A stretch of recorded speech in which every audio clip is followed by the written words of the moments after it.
group. It was founded in 1990 before Agenda 21 with the sole purpose of implementing Agenda 21 worldwide. They say they represent 600 million people in 70 countries around the world, and most people have never heard of them. Now they call themselves local governments for sustainability because they realize we are waking up, we are aware.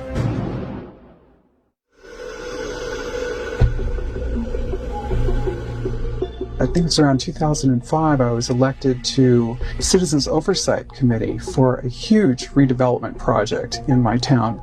And when I was serving on that committee, I found that, in fact, it was a fraudulent project. And in bringing the information, sort of innocently to the town, to the city, I found that, they were gunning for me immediately. And that was sort of my wake-up call to the reality. It's not like Area 51 or Catch-22. It's a real plan. It was signed on to in 1992 by the United States and 178 other countries. It's the action plan for sustainable development. It is the plan to inventory and control all land, water, minerals, plants, animals, construction, means of production, education, energy, information, and human beings in the world.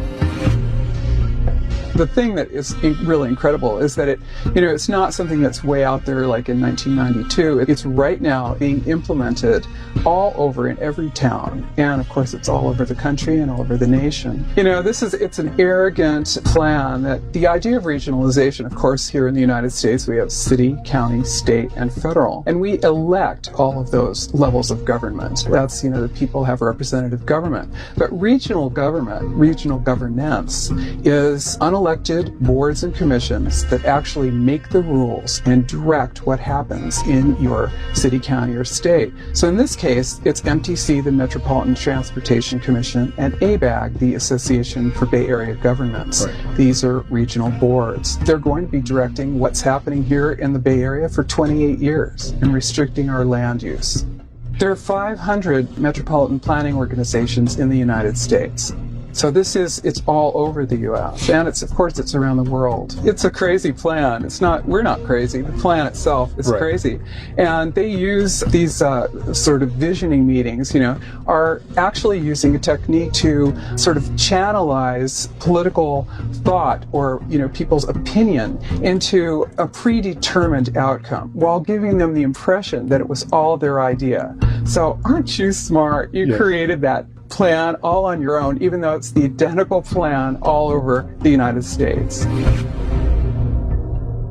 People who get invited to those visioning meetings are people who are already on board. They are the consultants. You'll find them voting. Oh, it's a great plan. They're going to vote for it.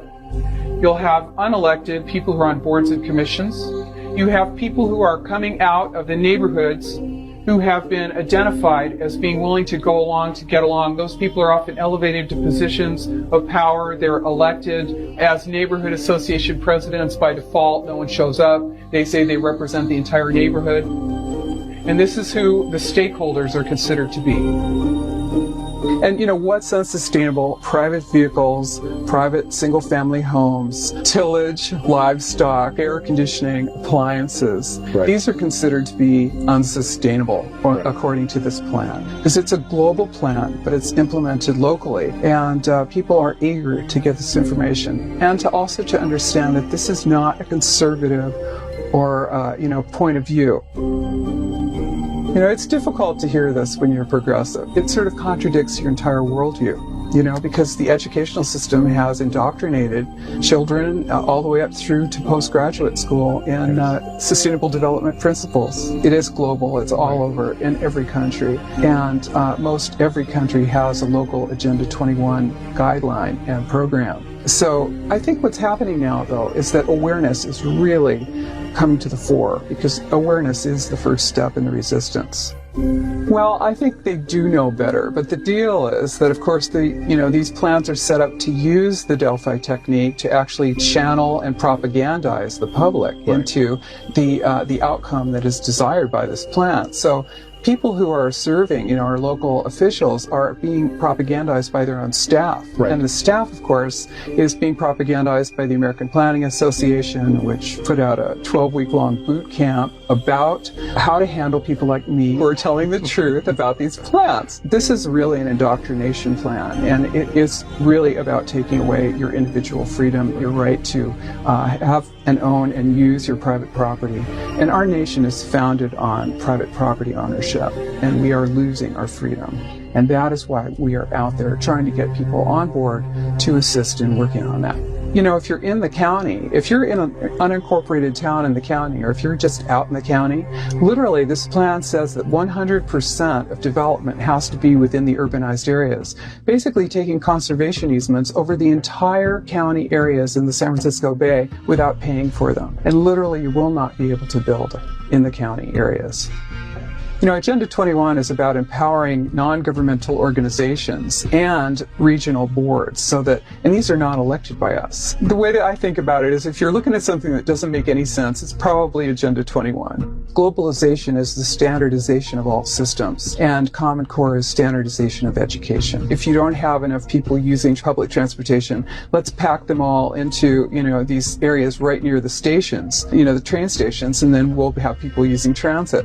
But this is also part of controlling, inventorying, and monitoring, surveilling all the populations, and this is the plan. Children are being indoctrinated. Through outcome-based education, they're being trained. They're not being taught, they're being trained to be obedient, to not ask questions, to not dissent, to go along, to get along. This is part of this plan. These are the people who go to the visioning meetings. So what is the goal? It's an ideology. It's not just a design style. It's new urbanism, and it's anti-rural. You are being told that it's an economic driver, that if you don't join together with your regional group, you're going to get bowled over by all the other regions, right? That you're going to go under, that you're not going to be able to compete. This is genius, really, honestly. This plan is so progressed. It's designed to fail. It's designed to take your transportation dollars and pound them down a rat hole. That's what it's about. It's about taking your money in every possible way. This is a plan to sink our economy. Social equity. This is where this is going. Regions, livable communities, sustainable communities, community partnerships, one planet communities, unelected boards and commissions. They said land cannot be treated as an ordinary asset, controlled by individuals and subject to the pressures and inefficiencies of the market. Oh no. Private land ownership is a principal instrument of the accumulation of wealth, and therefore it contributes to social injustice. Public control of land use is therefore indispensable. This is the goal, is to take land out of private ownership and move it into control by the government. You don't even know where your city council meets. You think it doesn't matter. But those are the people who make the rules that you live under right there in your town. And you better believe it does matter. And don't tell me that your government is so bad that that you can't do anything about it. It sure looks like that. But the thing is that you've let it get that way. And if you continue to let it get that way, it ain't going to get better.